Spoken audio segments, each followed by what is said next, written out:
Hey folks, I'm Wesley Page. This is my nephew Jared Knott. Hello everyone, this is J&W Talk Show. Or W&J Talk Show, depends on who's arguing the case. I prefer J&W since I made it up. Well, it's your idea. Today it'll be J&W. And folks, today we're just going to be chatting with each other. Maybe it'll be an interesting conversation, maybe it won't. We kind of see things that the average person don't see, and instead of just keeping it to ourselves, we talk about it. So, today earlier we're at the Mad Boar restaurant. Awesome place, by the way. Awesome, yes, very awesome place. Near Jacksonville. Near Jacksonville, near Fayetteville. Yeah. Kind of in between. There's a boar that's out there shooting water out of its mouth. I don't get the purpose of it. I don't know. Was he spitting? Drooling. He's drooling water. Kind of weird, but kind of cool. Nevertheless. By the way, these topics and subjects that we talk about during the show, we don't Google at all, actually. Yeah. We speak before we Google. It's about our knowledge. It's our basic human knowledge. We were talking about black holes just a couple minutes ago. Yeah. And, he brought a good point. I was just thinking, a black hole is basically when a sun or a star implodes. And I was like, what goes in a black hole disappears forever. But then he's like, matter can't be created nor destroyed. So what actually happens? What was it you were saying? Well, what I was saying is technically a form of gravity, like so strong that whenever a object or a planet goes into this gravitational force, it takes it into so much like power of compression. I believe that's the word for it. Compression. It makes it go into a single pinpoint of an atom, and that's what I think it does. And it's so small that it's hard to think that anything can go into it. It's a little deep. It's deep stuff. It's deep stuff. Almost as deep as the sea. So speaking of the sea. Oh, you want to talk about toothpicks or the sea? Let's talk about the sea for right now. Okay. Hey, remind us to come back to toothpick. Get that. All right. About the sea. It brings us to the thinking of submarines.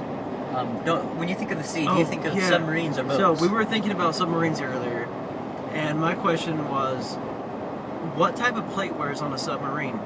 And immediately we're sitting in a restaurant, we look down, we see ceramic plates, and he's like, yeah, ceramic plates are on a submarine. I say no, and I'll give you a rebuttal, but they can't have ceramic plates on a submarine. This thing has to pressurize going up and down. The plates could implode from the inside out. Number two, think about the Titanic, how the plates just slide off the shelves. They shatter. You don't want that to happen. You don't want a ceramic plate. That's the last thing our Marines and sailors want to worry about is their plates shattering. So there's no way they're going to have a ceramic plate. Yeah, I would have to agree to disagree. Okay. The reason being is it's different from boats, like the Titanic, as you say. Because the submarine, whenever you put silverware on the submarine, submarines don't go fast. I mean, not as fast as boats and how they go above water. They're kind of more steadier. They're made to be steady, right? Yeah, they're made to be steady. And I would have to agree with you on the point that ceramic plates. Why would they bring ceramic plates into the submarine? Oh, so you're with me. You're with me. I am with you. You're just not with my reasoning. Yes, with your reasoning. So you agree that it's kind of a silly idea to issue ceramic plates to our sailors? Yes. Okay. No, okay. Now, that's good. I'm glad you're with me. Just toothpick. So every time you leave a restaurant, what do you see up there at the counter? Toothpicks, peppermints, business cards, mainly toothpicks. Mainly toothpicks. Everyone has a toothpick. We don't all have mints, but they all have toothpicks. And you go up, and you always grab one. You don't know what you're going to do with it. Half the time you pull a little plastic thing off and just drop it. Half the time you don't even grab one. You grab a whole bunch. And what do you do with them? Do you use them? You don't want to put them in your pocket, believe me, because as soon as you sit down, ouch. Yes, so, definitely. What I do, sometimes I pick my teeth, but I think that's unhygienic. It's gross. You don't want people... Ugh. And if you miss your teeth... Oh, you jab your gums? And cause gum cancer? Gum cancer? Not good. Not good. But they look cool. It gives me a talking object. When I'm talking to you, I pull my toothpick out. When I'm not talking... You stick a toothpick in your mouth, you look cool. You're like, I got a toothpick. And now because of peer pressure, you got kids all over the western United States wanting to have toothpicks because us here in North Carolina, we start the toothpick craze. You go to Cracker Barrel. What is it everyone wants to get when they leave? I want a toothpick. A toothpick. And it's not a double pointed toothpick because they know there's no need for two sides of a toothpick.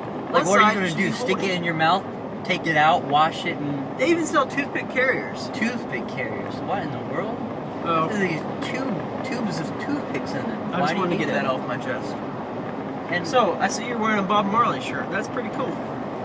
Speaking of Bob Marley, do you know he has six or more different types of exotic bugs in his hair? Well, he's dead now, but... Yes, no, I did hear about the exotic bug theory. Okay, so... It's not a theory. I mean, there's beetles and weird reptiles in his hair. You've heard of the Mexican jumping beans? Yeah, they cross our border every day, I believe. No, the Mexican jumping beans. Okay.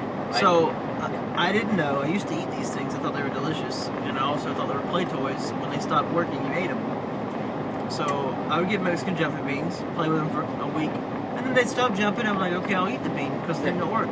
Turns out, instead of a Mexican jumping bean, it's a little worm or bug. Or it is. The Mexican jumping bean is, in fact, an animal. Disgusting. It's an animal. It lights on. Lights on, folks. All right, we're going to have a quick round of what we like to call, is it true or is it not? If at any point the show gets a little crazy, you can look at the top right of your screen, hit the X, we'll be gone, guaranteed. Yes. But today, on what did I call it? The wild buzzer? Is it right or is it wrong? I'm going to be asking Jared a series of questions. Is it true or not? Is it true or not? And it'll be up, yes, my shirt's on inside out and backwards. But is it true or is it not? Keep in mind, we're not Googling this.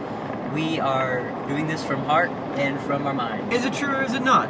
George Washington was the third vice president of the United States of America, in addition to being the first president. I'm gonna say, no. Final answer? The reason being because I don't like history, so I'm gonna say no. Okay, you'd be correct. Yes. Question number 2. Okay, so you drive along the road and you see these big things mowing grass. They're called lawn mowers, right? No. They're kind of in the way of the road because they're mowing the curb, not the curb, but whatever you call the side of the road. I don't know. And they get in your way. Shoulder. The shoulder. Shoulder. Yes. This is a shoulder. So you see them and you wave at them. Do you think when they wave back, like they accidentally turn their wheel and they could actually roll and cut you and roll you up?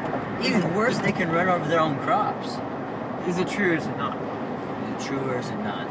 I would think it's true. It's possible, so it's true. It's happened. Hundreds of people. 87% of the amputations in America today are from lawnmower accidents. And I'm tired of people waving from their lawnmowers, and both hands need to be on that lawnmower wheel at all times. Yes, like, if you're a farmer, you need to be a farmer. You don't need to be a greeter or a happy person. Be a farmer. That's very true. Farm the cotton. Anyways, that's all we have for today, folks. We'll see you next time on more unusual topics. So, thanks for joining us. Next time.